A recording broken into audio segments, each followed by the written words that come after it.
Well, I don't know. Where do we start? We start with, I was born in England in 1930. For the astrologer, it was November, but I'm not going to give you the date. Too much power in the date, right? Yeah. Okay. Los Angeles, California, 1931. This time. I've been given glimpses of past semesters, but we won't go to that right now. My family was anti-church, not pagan, anti-church. My grandfather believed that if you walked down a street with a church in it, the evil influence would come out and affect you. And so he didn't want any of his children walking down a street with a church in it. Okay? Wow. He was a very definite old gentleman. Generous to a fault because he was Welsh, you know. But he started a galvanizing company, and it ended up with he and his brother in a huge three plant company. And he would, if it was too hot a day in summer, he would close the whole plant down, and I remember going with them on the train to the beach. This is in the late 1930s. So, as I say, he was generous to a fault, but he was really a very hard man underneath. And his views we would call nowadays pagan, but in those days it was just anti-church. That was Grandpa. Yvonne's family was different. Oh yeah. 1931, Los Angeles, California. I landed in a foot-washing Baptist family. That's what I guess I can call my default religion, because I practiced it the best I could until my mid-20s, and then one day I was excited about the work of Immanuel Velikovsky about how he postulated that Venus had come in and passed Mars, and there had been a huge electric shock, and then Venus had taken up its own orbit. And Immanuel Velikovsky. And so I was so excited about this, my Sunday school teacher said, if it isn't in the Bible, I don't want to read it. And that's the day I voted with my feet and started a quest of my own for a spiritual path I could subscribe to that was not a non-win path. So the search led me through Buddhism and blah, blah, blah, because everybody was doing Buddhism in the 60s. And it was too ephemeral and too something for me. So I finally found spiritualism. And the only drawback to living in a small town is the fact that it isn't big enough to support a spiritualist church, as in Spiritual Frontiers Fellowship. I can't thank them enough for what they taught me and the doors they opened to me. From there, it was a short step to the craft and Wicca, and I've never looked back. Never looked back. I was going to university as what they called an external student. After the war, there were not places actually in the universities for everybody because we had so many returning troops, and they had a veterans plan where they could all go to college and be paid. So most of them took advantage of that. So the external students worked at little schools in their own home area, and then they went to London, in my case, because it was London University, to do experimental work in physics, in my case, and to take exams. And in some of those trips to London, I met up with all of these people who had come back from overseas and were vets. And they were non-Christian, very much anti-Christian, because they learned about Eastern religions while they were in the East, okay? And we got together, and one of the demonstrators, the physics department demonstrators, was Leyland, and he introduced us to a coven in Cornwall who was willing to teach us the ways. And a group of about 30 of us, I guess, you know, in the pub, eating cheese and pickles and the whole 9 yards, decided that we would investigate with these people in Cornwall. Mainly because, of course, the whole idea was freedom. We were not going to be controlled by the church and act this way. We could take our clothes off and have fun. And this led up later on, of course, to the Summer of Love in the United States, much later. Anyway, the Coven in Cornwall agreed that we would be taught, and they sent us to various lectures in London and to the British Psychic Research Society to be tested for psychic ability. I came out moderate, could improve or something like that, you know. And those tapes are probably still in existence because they did reel-to-reel tapes in those days of everything that they did, and they stored them. And probably if somebody had enough guts, they could probably find those tapes still, the British Psychical Research Society. Anyway, eventually 5 of us decided that we would be initiated, and we traveled down to Cornwall, and we were initiated into this coven's practice, which included sex magic. And there were 3 returning vets and a young lady and I, who were not returning vets, obviously. So of course she and I naturally got together because we were of an age and stuff like that, and the others were older. And we were all initiated at a stone circle, which Ron and Raven and I and several others have visited since then. It's called the Circle of Boscadnan in Cornwall. The stones, for some reason we don't know, have relatively recently been thrown down. We don't know why that is, but they're still lying there, and you can still go see the Circle of Boscadnan. Okay. Then I got married and came to the United States because there was no housing in England for people. Everything was organized towards the veterans, and us new people with new families didn't have a chance of getting housing. So I went to Canada because if you live in England, it's okay to go to Canada, but it's not okay to be a traitor and go to the United States, you know. The colonies. The colonies.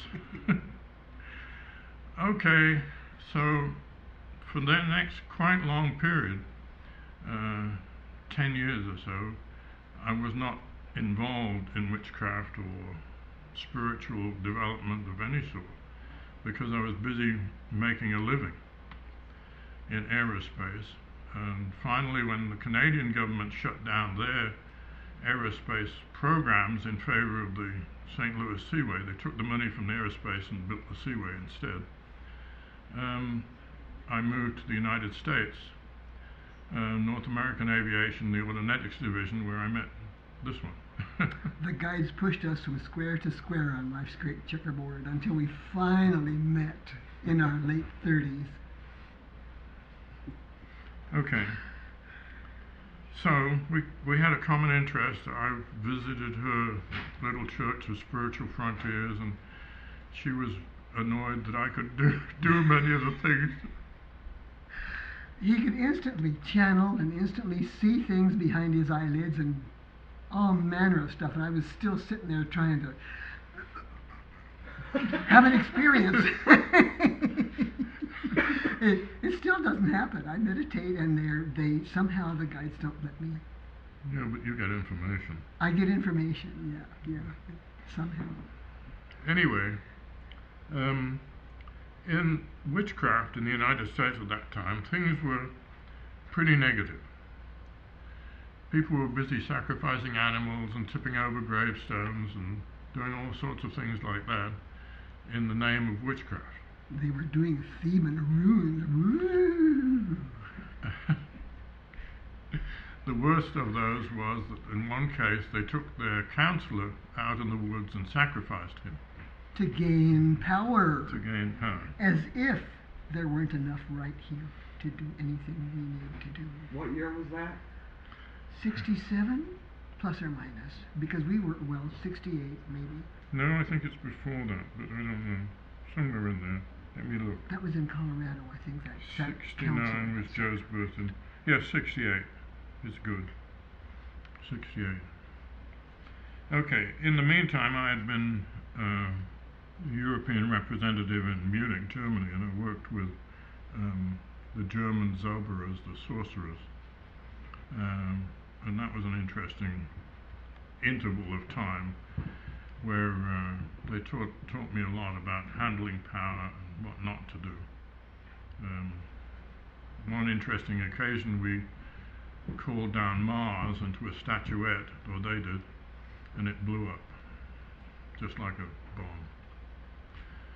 Fortunately, and you find in our books, you call down power not into your own circle, but you call it down into a circle outside your circle. Don't ever call it into your own circle. And this was an argument we've had on and off with Margot Adler for these many years, and Margot and I agree to disagree on it. She just says, well, people will never do it. I said, Margot, you should change your book. She said, well, not as much as you should change your book. What a summit meeting. What a summit meeting. Okay. That gets us to deciding that we're going to try and straighten all these people out who are trying to learn about witchcraft. And we wrote a little booklet, okay, called Witchcraft: The Way to Serenity. And we sold this through the mail for $1, including postage. There was no extra postage, handling and shipping. And it's an interesting book. We're still printing a few of them.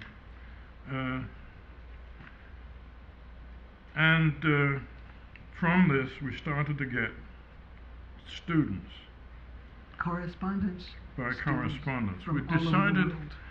we had a coven or a group in the house, and anybody who knows what happens when you have a group in the house is the first thing that happens is you start to lose books.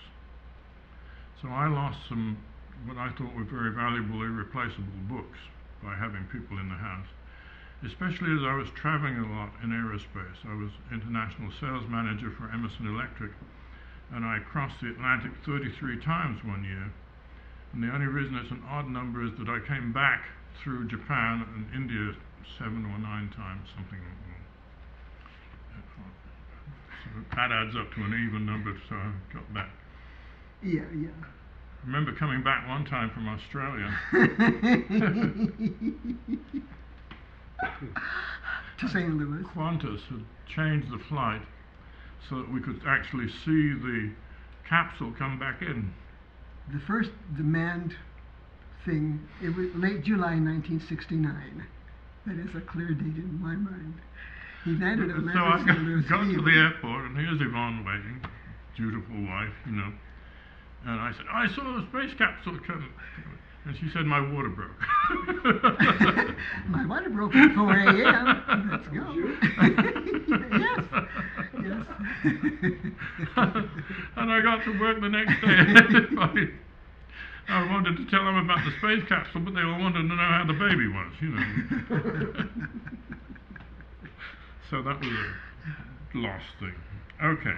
We found out, I have to tell this please, we found out later, bit by bit, that Gavin and his father and our daughter and I were all together in Wales in the 19th century. Okay. We don't know what other installments happened before that or what will happen in the future, but we know that we were together in the 19th century.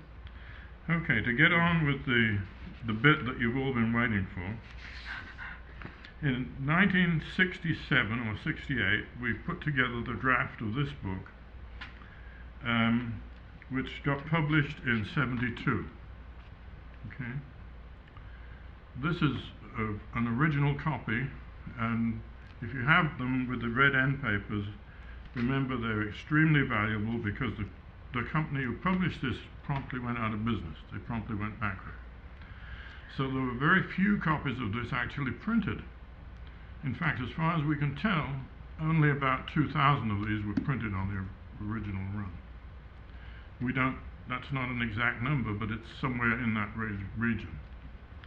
All right, so Weschke of Llewellyn Publications and Herman Slater of the Wool-Up Shop In Brooklyn, New York, got together and decided that these people who wrote this book were heretics. They weren't witches. They were giving away witches' secrets, but they weren't witches. standard thinking at that time. So we were summoned to Minneapolis to discuss this matter. So we went to Minneapolis and we discussed it with Herman, not with Herman, with Carl Weschke and his wife. And they had a lady called Vicky Zastro who had actually read the book, which was pretty unusual because neither Carl nor his wife had. And she was there to ask us questions. So the first question was the definitive article. The Witches' Bible, oh gasp. They were really upset about that. They didn't like that at all. So we said, all right, we'll change it. And we did. We changed it to Good Witches' Bible, meaning all the rest were bad, but never mind. Try to win. We didn't take them too seriously, you can tell. And the other thing they objected to very strongly was the word God. We use God in here as opposed to goddess or whatever. And we were thinking in terms of syncretic monotheism. Now, believe it or not, every single witch is a syncretic monotheist because they all believe, and a lot of them believe in something beyond explanation, etc. And that makes them monotheists, and they don't like being told they're monotheists, but they are. They're not ethnic monotheists. Ethnic monotheists we all disagree and hate because that's the ones who say if you don't believe our way, you know, if you don't go to church at 11:03 on a Sunday morning, you're evil. Anyway, so we put an explanation in about syncretic versus ethnic monotheists, and they said, well, you didn't specify how old you had to be initiated, and we said 18 minimum. And we put that in the Good Witches' Bible too. But nobody queried the word child, and nobody queried the use of a phallus. That was perfectly okay with everybody. Okay? We came back we were busy raising hogs at that time, came back to the farm, and about a month later, we found out that they had decided they were going to have a trial in Minneapolis, okay? With Herman as the prosecutor and Weschke as running the whole proceeding. Well, we all gaily trooped up to Minneapolis, and at that time we had a lot of students. I mean, we probably had 2,000 students. Active students. And they were active. In those days they were really active. So about 600 of them and us ended up in Minneapolis. And it's interesting because we actually took Oberon Zell with us. It was Tim in those days, before he changed his name 4 or 5 times. And that's where he met Morning Glory, but okay. And the trial never came off because obviously you've got Herman Slater and 2 people from New York versus this mass of people from all over the country. Howling pagans and wiccans. And I for blood. distinctly remember Isaac Bonowitz was in a big old war surplus greatcoat, and he had on underneath a archbishop's black and red outfit, and he was planning on coming out and saying, "Bring back the Inquisition," but because they never could run the trial, it never happened, you know. And by that time anyway, we had agreed that we'd make the changes that Weschke wanted, so the whole thing fell flat. So they decided that they would go after a guy called Eli, who was an Arkansas witch, who also said that he had a new pat of witchcraft that came from the mountains of Arkansas, and for some reason Weschke didn't like that, and anyway, so they went after Eli instead of us. I made a mistake, and it's several times I've made horrendous mistakes in my life, but this was one of them, because I told Weschke that his new great author was a failed student of the church. I told him in private, I didn't tell him in public, and he couldn't take that. So if you look in a Llewellyn book, you'll never find Frost's name mentioned anywhere. Not in references, not nowhere. Not in the bibliography, not in the index. There is no F word in Llewellyn books. By definition. But somehow we managed to lurch along, just barely, without that, without being so honored. Okay, but I want to point out that there was no question at that time about initiating anyone who was a junior. Okay. This whole thing about the child stems originally, I think, from an argument we had in Columbus, Ohio. We had the thing from the newspaper there, where we were on a tour. Yvonne does this better than I do. We were on a tour, and they objected to us being in Columbus.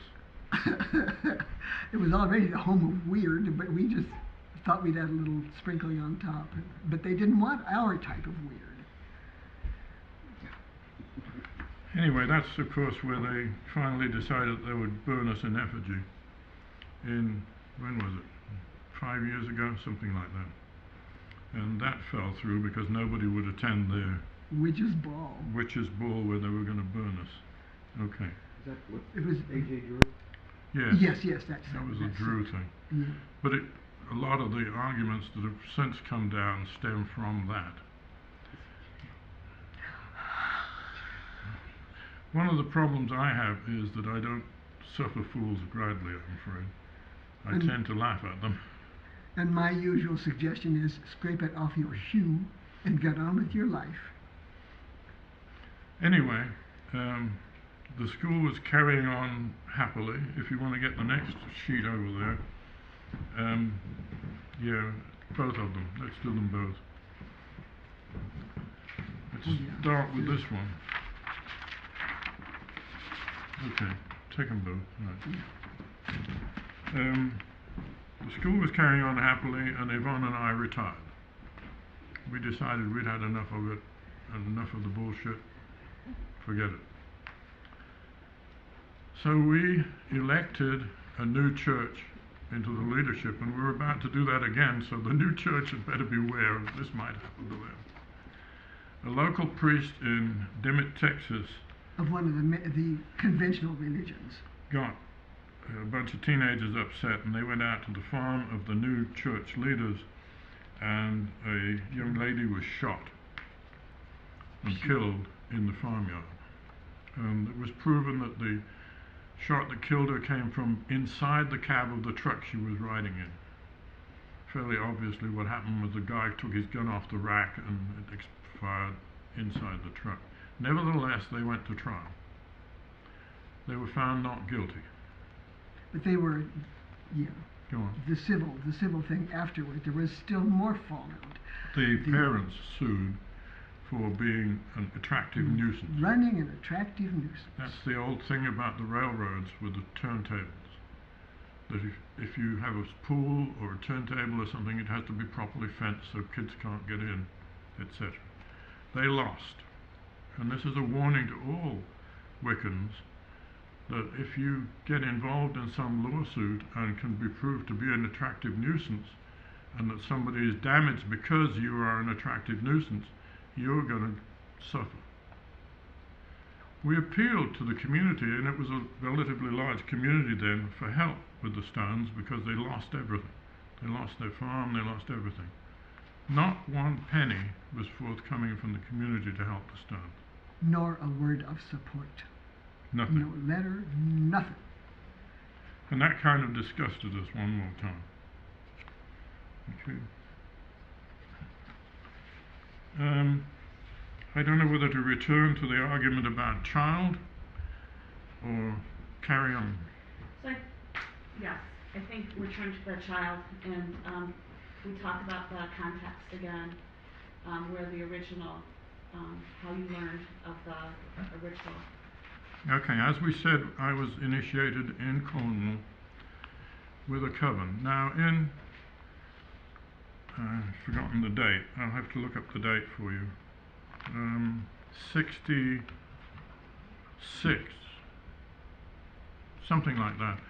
I went to a tantric house in the Punjab, in the Indian Punjab, and spent 2 weeks in the tantric house learning how they did it. And we wrote the book on that, which, by the way, nobody has ever objected to, and further, it's the very few book written by Western authors that has been translated into Hindi and is on sale in India. We realized when we looked at the ritual that was in the tantric house, it was very similar to the ritual through which I had been initiated, okay, in Cornwall. So it's my conclusion that the people who put that ritual together way back when, probably in the late 1920s or early 1930s, used Tantra as the basis for their ritual. Now, if you want to know where Tantra came from, then you've got to go back to 2000 or 4000 BCE, because you've got to look at the Vedas. You know, there's no easy way of saying, well, the tantric ritual came from and these people invented it, because we don't know. We have tried desperately, and Ken Day, who I guess most of us know, actually did find the guy who ran the coven in Cornwall. But Ron and Raven and I tried to find him last time we were in Cornwall, and we couldn't do it. Whether he's died or what, we don't know. But we could not trace that coven. But as I say, Ken Day actually traced the place we were at and the coven. And so it really did exist, etc. But another clue to tracing our practices back to the Punjab is the fact that when in the Punjab is the only place where air comes from the east and water comes from the west. Yeah, if you cast a circle in the Punjab, the directions are right, because of the air and water and the mountains in the north and sun in the south. And it's actually the only place on earth where that actually happens. When we cast a circle in the west, we don't get air in the east. Look at the Weather Channel. Any day, air comes from the west to the east. And for a lot of us, water is in the east.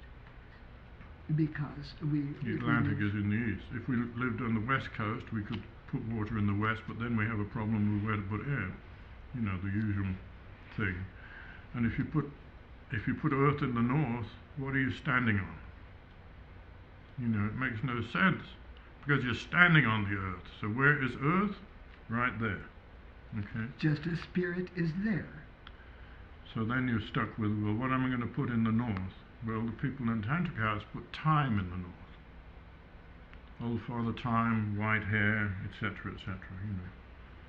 All right. Now, I don't know what else I can say about the source. I can say that we use the word child, and I wasn't necessarily thinking we should have used young woman adult or something, or young adult instead. But nobody questioned it.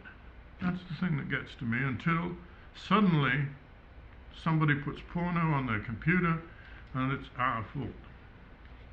And we have 2 pages, I don't know, is it 2 or 3 pages, 2 pages in one book, and only 1 page is of really importance.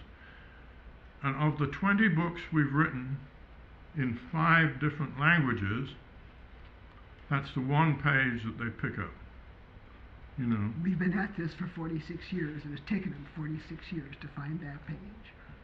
And we have here, for instance, the statistics for the school for '92, okay? Our international student body. And this shows that in 1992 we had 14,500 queries, and 1,792 students. Altogether, we've had 60,000 students. Okay? Everybody says, well, of course, that's true. The Frosts make all that profit from their books. One problem. It doesn't go to us. If there is a profit, it goes to the Church of Wicca. If There is a profit because we live under a vow of poverty. The IRS can tell you that.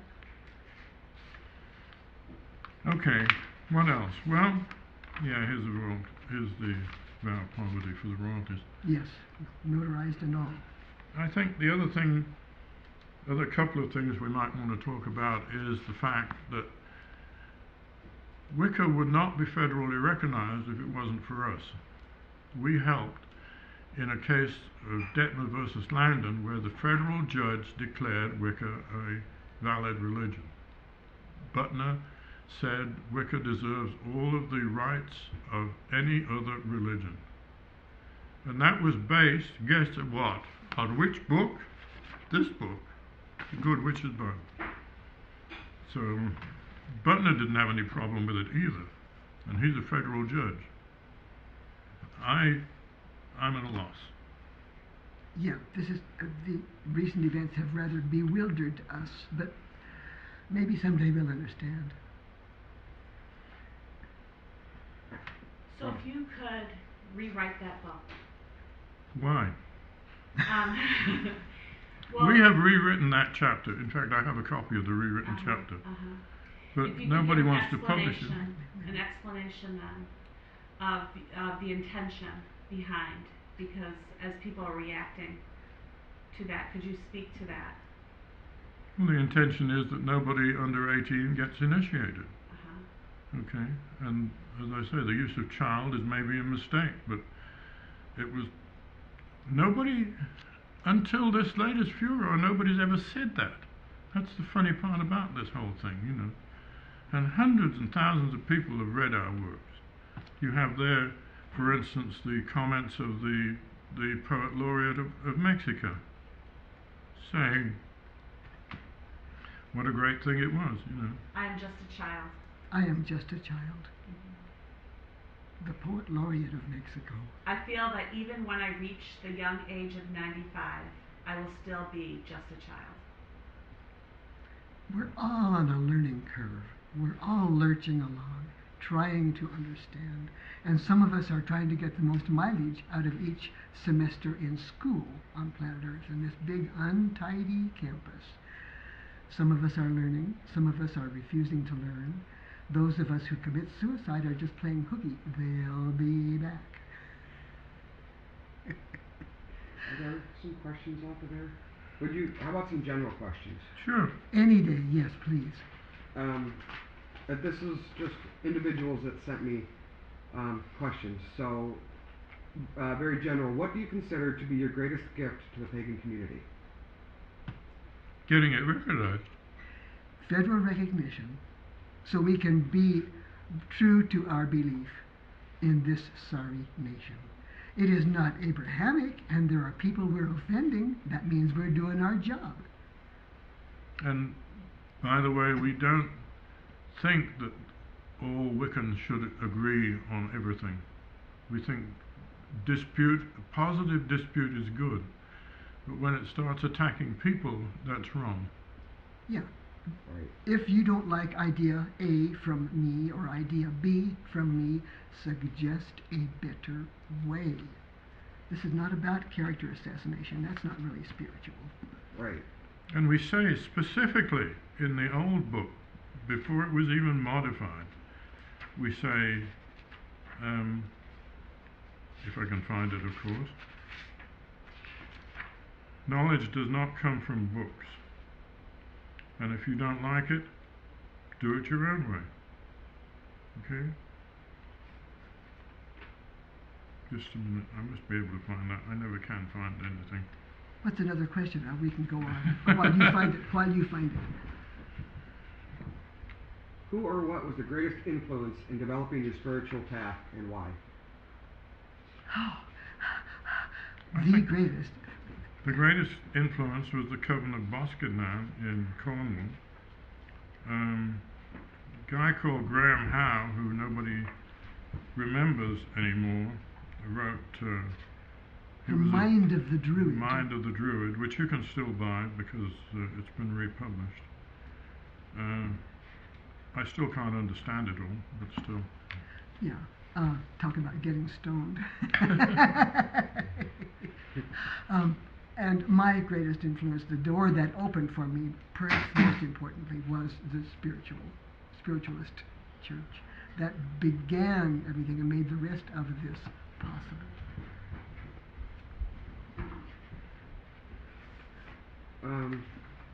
Any on there you want to? Because I think they've covered a lot of those. I will say that as a recovering Baptist, I can reflect now and realize that the two influences that made my life fit me, in contrast to my earlier life that plainly did not fit, the two influences were the realization that I qualified as Mensa and finding a spiritualist church and the craft that I heard through Gavin for the first time. He opened that second door for me, and the rest is history. I won't talk about being proud, but I'll talk about being grateful. Grateful for what has been possible. The idea is not just to swallow a religion pill handed to you by an authority figure, but instead try, test, probe, investigate. We cannot emphasize it too strongly that you should encourage in yourself that skepticism which you may have been told is wrong.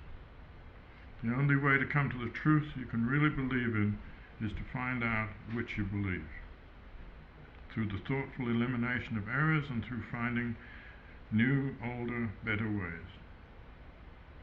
Okay? How can you be guided? Instead of the authority and set of absolute, we offer a pathway. I'm going to interpret this question and rewrite it a little bit from Darwin Bob, because it's very long. Have you ever been attacked by Christians for those ratings? Or have they all been pagans? Most of the attacks that have been noticeable have been by pagans. The Christians attacked us once we lived in St. Charles, Missouri, and the book was published, and the local high school, one class in the local high school decided that they would like us to come and talk to the class. So the Christians went and got an injunction against us coming to talk to the high school. So the students protested, and actually the students learned a lot because they went and got the injunctions squashed. They just had National Law Day or something on campus, some kind of law day, and they were eager to try out what they just learned. And they decided they would have us talk to the whole student body. Okay, not just one class now. So here we are. They said, well, they can talk provided we talk first, the Christians. So the Christians got up and talked for half an hour, the usual boring stuff. And we got up to walk up to the platform, and they served us with another injunction. And the students erupted. They were so pissed off. They'd sat there for half an hour listening to the stuff they'd heard all their lives. But we had expected that sort of thing, so we had reserved a local theatre and told them, hey, you know, come down to the theatre and we'll give you the presentation. So we did the presentation, and the students enjoyed it, and they went back and sued the lady who got the injunction, and she lost. And the funny part was that the St. Louis Post-Dispatch of that day has a front page picture of one of the local ministers going like this to me, and I'm just standing there sort of looking at him. What a vignette. What a vignette. Post-Dispatch was very positive for us. And they're Pulitzer Prize-winning, or did they invent the Pulitzer? But that's the only time we really had a Christian attack, but we had many, many pagan attacks. Oh, there was the night when we were on the pig farm, and we had just had fitted into our old schoolhouse that was our residence. We just fitted a new kitchen cabinet, row of cabinets. And one Saturday night the bars closed, and a bunch of young studs got into their car, and they decided they were going to shoot up the witches. So we had bullets through the window that night. with a 6-year-old child in the house. They didn't hurt anything, but they sure wounded our kitchen cabinet, brand new. Oh. That recently happened down in Florida. Kira, the one that writes the Rupert's Tales, the children's book, yeah, it was teenagers coming by and they had shot at her house, and Yes. the bullet holes in her window, instead of putting in new windows, she made them into spider webs. I see. Oh, excellent. Yeah. Excellent. They finally got to confront their teenagers and set them straight, and everything's good now. Yeah, we did the same thing because we happened to live, the farm happened to go along the road, and Yvonne was at the one end driveway and I was at the other end driveway, and when they drove by the following Saturday night, I drove the tractor across the road where they were trying to go, and Yvonne drove the car across the other road, and they were trapped. They had come into our driveway. You haven't seen anything until you've seen Yvonne crouched with a double-barrel shotgun behind the tractor tire. I mean, honey. You set them straight? Yeah. It can be educational. It can be educational when you fasten them down and make them listen. Do you guys have any more books that you're coming out with? We've got one more in the hopper, but I'm not sure we're lazy. We're getting older. Deserve to be. When I want to read something about the craft, I open that one book of Jean Owl's about the clan of the cave bear. It opens with the scene of a young girl getting initiated in a cave in a smoky atmosphere. She's initiated with a bone with notches on it. The shaman does it, and it's a holy ritual.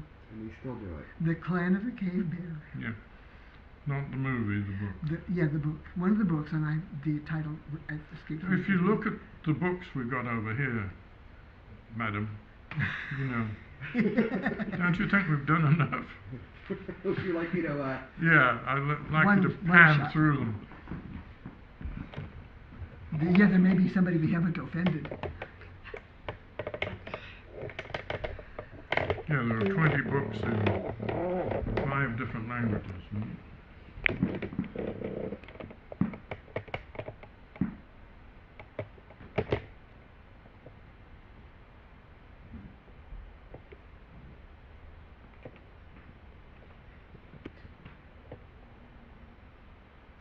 I'm going to get pictures of those too. Okay. That I can incorporate. Okay. So, Thank you guys seem like you've like you're winding down. Is there anything you'd like to say to everybody?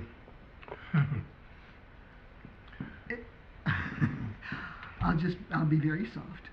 If somebody knows a better way, we'd like to hear it. To our face, expressed in second person singular or second person plural, not those people, but here's my thought, and I'll share it with you. We'd like that. That could be described as rational behavior. Imagine. We see the pagan community being continually infiltrated by what we would call Christian ideals, and I think we're going backwards, not forwards. I think in the 60s and 70s we were free and we were happy, and now we're back uptight. Practicing more of the ways, the habits of thinking that we see in conventional religions. There is so much anger out there that you've got to get over the anger and use it for something positive. We're planning on starting an app. Always positive. Angry, positive. Angry. Positive pagans. Yeah. Or active positive pagans. Angry. Angry positive pagans. Where they can post things that they have done for the community. Positive things. Right. Positive things. Adopt a highway. Do an animal shelter. Volunteer someplace. You may be too marked to work at a children's center. But one of our churches in Springfield, for instance, runs a children's clothing exchange. And book exchange. And they liaise, that same coven liaises with restaurants in Springfield area to do a Thanksgiving dinner for inmates, to donate Thanksgiving dinners for And they inmates. do solstice meals. They put together cans and stuff like that, which they deliver to indigent families in the Springfield area. In the name of the craft. We tried to start a soup kitchen. We had all the equipment, and we needed 2 or 3 pagans to run it. Do you think we could find them? No way. We had all ex-service equipment available to us to run it, but they wouldn't do it. And so we were at a meeting in Baltimore, and a Christian lady said, "Give me the equipment, I'll do it." She was a Methodist. So Methodism now gets the glory they're earning, and pagans are still sitting behind a bush sucking their thumbs. So get out there and be positive.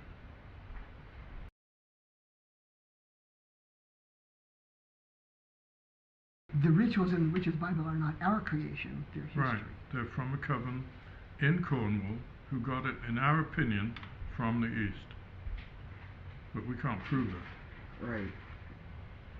And so, when you say child, what exactly do you mean in this, in the Witches' Bible? What was your intention?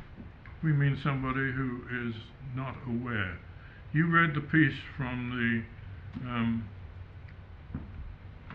the poet laureate of, what did he say? Of Mexico.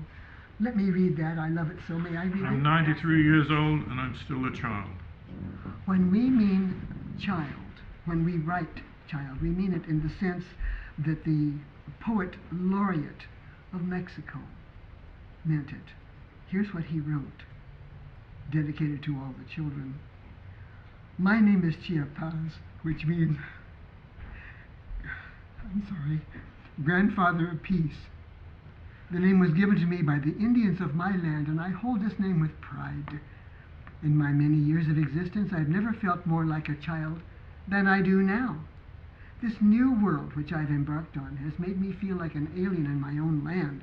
The many years of my studies before entering the School of Wicca seem like just a drop of rain now. I've only completed the basic witchcraft course, but the outside reading and the studies I've done have opened the door even more for me. As a grown man, I look in the mirror and all I see is a child of the Creator, who's looking and praying to the God and Goddess for guidance through the new and enchanted world. I feel that even when I reach the young age of 95, I will still be just a child, for even now I wish on a falling star, chase a leaf in the wind, and believe in witches. So from this child to all, blessed be the children. So let it be.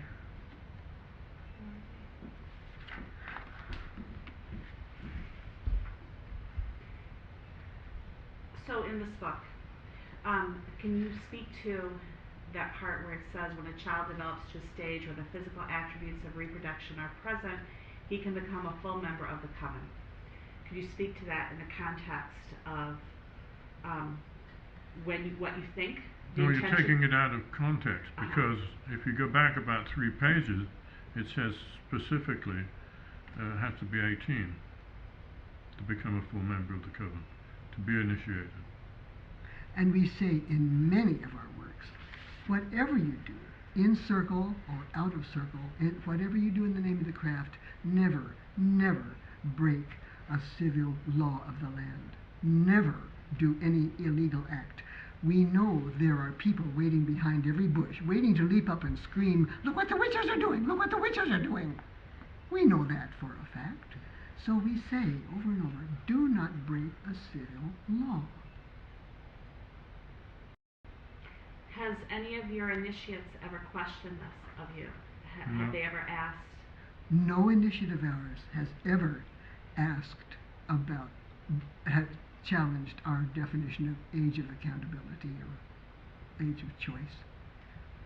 Nor have they questioned our pronouncement about breaking the law of the land.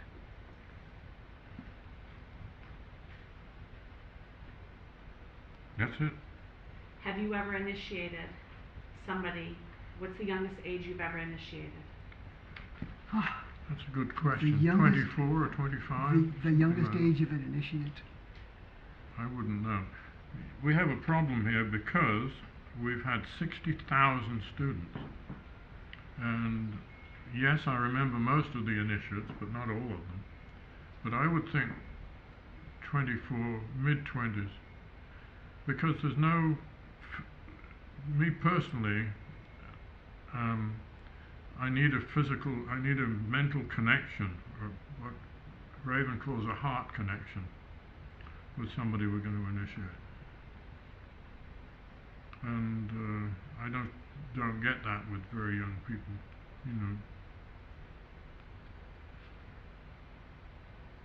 What about you? You've been after some young man, some... I deny everything.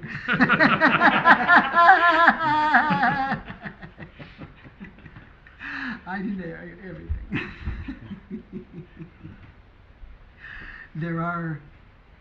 There's an actor or two that I look at and I think yum yum, but it doesn't go beyond my naughty mind.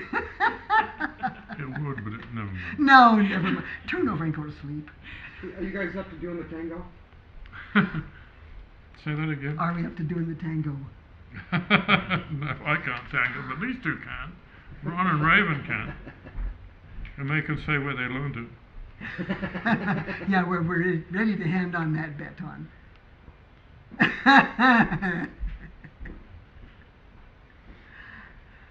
So, I'll say this though, I'll get up off my deathbed to dance tango. Or samba. Samba would do. If there's a beat, I'll get up on my hind legs.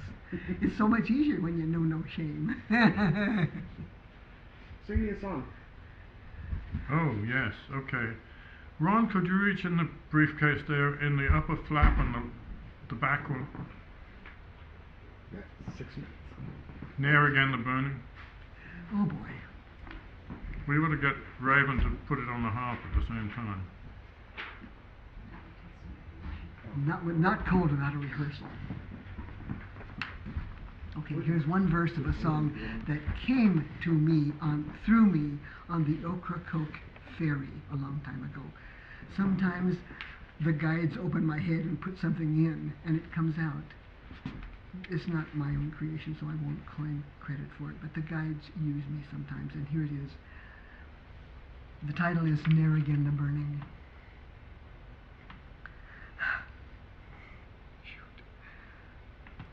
Like the phoenix from the ashes, like sunshine after rain, the light of truth is breaking through gloom of sin and pain. Away with cults and idols, away with threats of hell. The elder ones shall reign supreme in hearts where love doth dwell. Be joyful, lift up your hearts and sing. Gather we friends together and dance all in a ring. Glad witches come gather to the old true ways returning, to freedom and to truth and light, and ne'er again the burning.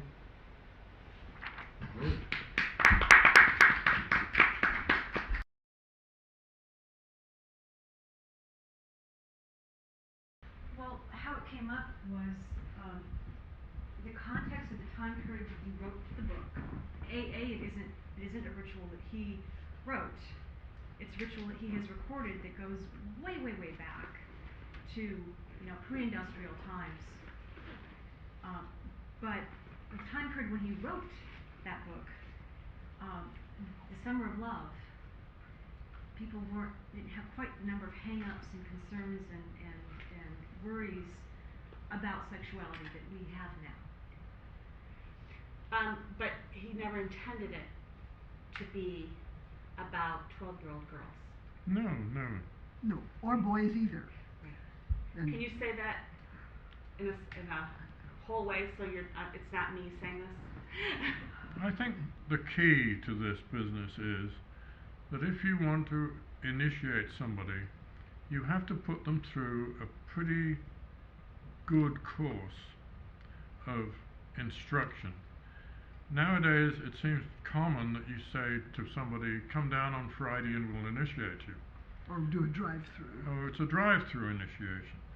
That's not the way we thought of initiation. We thought of initiation as a long, probably 2-year period, and in the course it was set for the minimum of 1 year, and very few people made it in 1 year.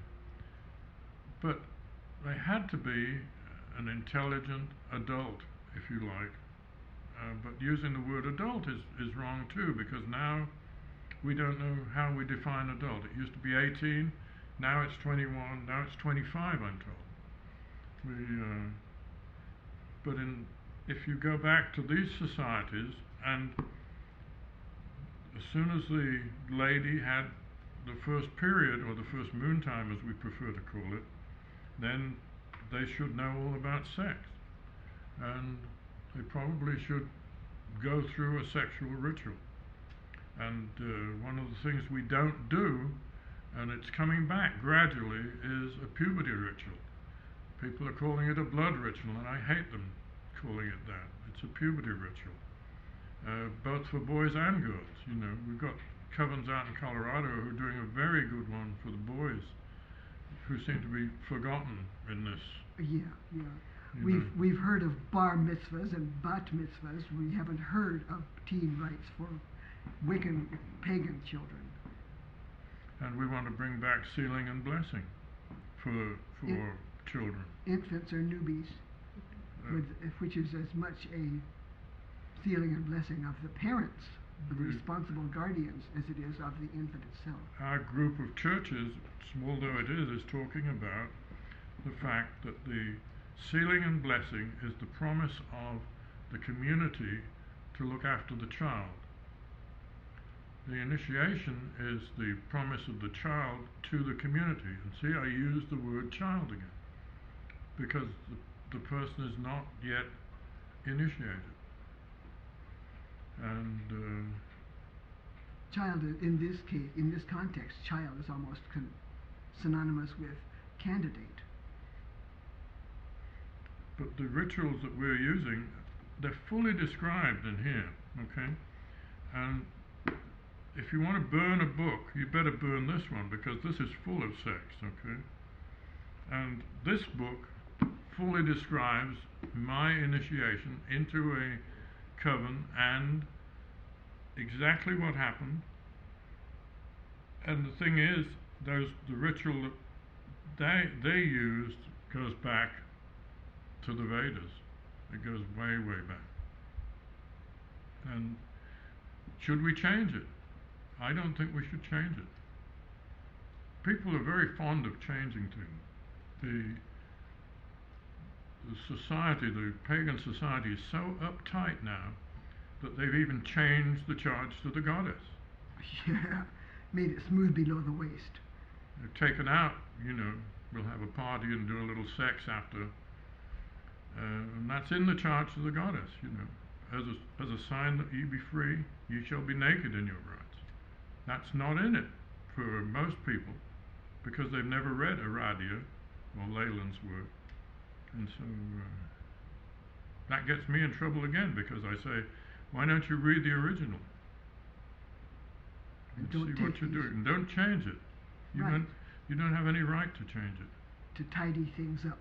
That's not the way real life is. You don't know what you do. The what's it of unforeseen consequences, right? You make a change and the whole world changes.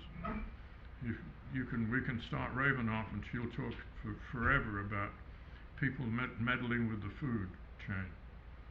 Yes, and the chemicals that we're consuming these days. We don't know what we're doing. Raw vegan.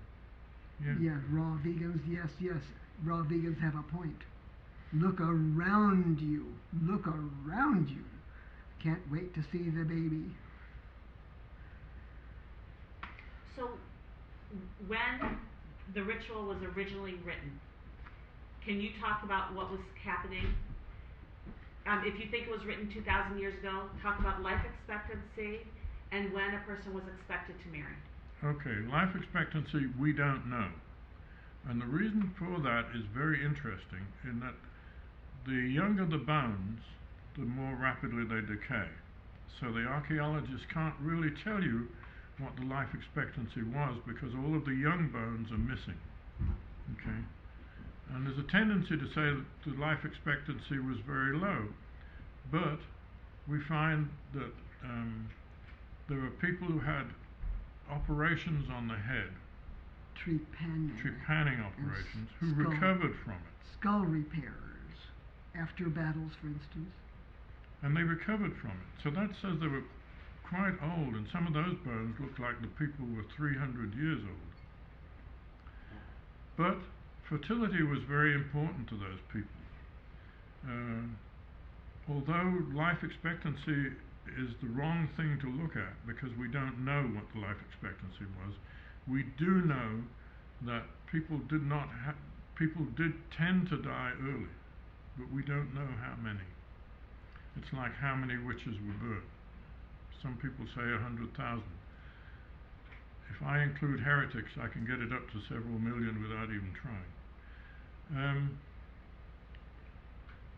Where were we? Okay, so Marriage. fertility. You've got a high interest in fertility because you want to continue the race. Don't forget, we were not overcrowded then. We had to repopulate the world. 70,000 years ago, everybody except 4 breeding pairs were wiped out. There were no humans except 4 breeding pairs. Mitochondrial DNA shows that that's all that were left. But now, how do we get from 4 breeding pairs to the number of people we've got? Fertility was very important. So they bred as early as they could. You know, when we were raising hogs, we would breed the gilts, pig virgins. Pig virgins, after their first moon time. We'd give them the first moon time, and then the second moon time they would be bred.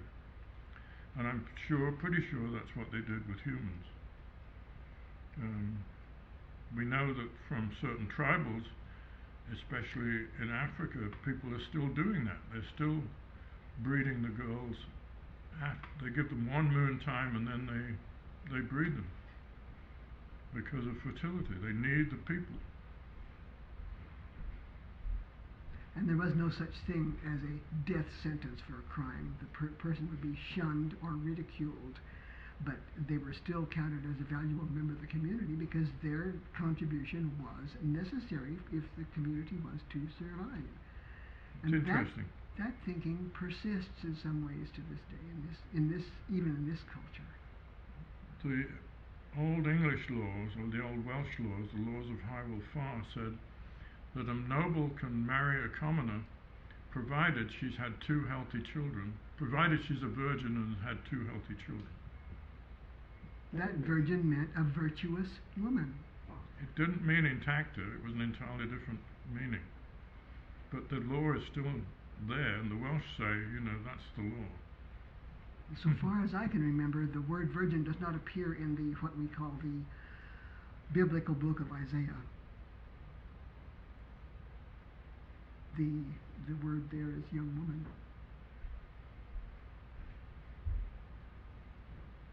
What else? Is there anybody we haven't offended? Did we get to it? I think so. I think they've covered a lot of range. Read the book. Read the books. Read the books. I had that book. It's our dream. I don't. I apologize if you addressed this while I was out of the room, but there is one thing. In the community, elders or anyone has so much more to offer when we aren't attacking each other. Could you speak to that aspect of the community, of what you've seen, those who can work together versus those who feel compelled to picket their leadership and what it's done to the community as a whole? Once I heard someone say, the pagan community eats its leaders, where there are those among us who want to emphasize negative thinking and attack anybody within range, especially the leaders. But if they would devote that energy to positive goals, positive thinking, we could really make this a different nation than it is. We could make it a different nation if only. Apparently, some pagans have never heard of the law of attraction. What I put out is what I will draw to myself. That belief makes me stop and consider, sometimes before I open my mouth, before I commit a deed, that what It am rarely I stops her. Oh well, what's left to lose at this stage? There are times when that idea, that belief, keeps me from uttering a pungent thought or committing a pungent deed. Just because I don't want to attract negativity to myself. I've had enough scars and wounds this incarnation. I don't want to do any more. I probably won't use this question, but it drives me nuts that T-Thorn Coyle calls you feet of clay. And I just don't get that. People call us feet of clay. Well, what's new? Mm-hmm. We're human beings. We're human beings. What does she mean by that? That there's no substance there, or? I have no idea what people mean. We are giving our very best. One PhD in physics, one Mensa member with scars. We need to correct that. We're giving our best. What PhD? I have a DSc, It's which British. PhD is the closest US equivalent. Translate in English to DSc. We've thought about these things. And if somebody doesn't like our stuff, I'd like to see them replace it with something better. Have people like that called you on the phone No. to discuss any of this? No. No. There's never been a question. There's never been a second person singular discussion. You say this, and what do you mean by it? So they're cowards. They No, speak they these don't. words and they don't come to you. I have recalled years at a festival where they said that they were going to come and confront them, the Frosts. We were going to come to that festival and we were going to confront them and we were going to have this on public debate, and they waited. Yeah, they set up a Yeah, we had this workshop. Come and confront us. Gavin and Yvonne Tell All. And Yeah, nobody we showed up. offer that. We offer that about every year. And Gavin, that's how- Yvonne, tell all, yes. and we offer to answer any questions.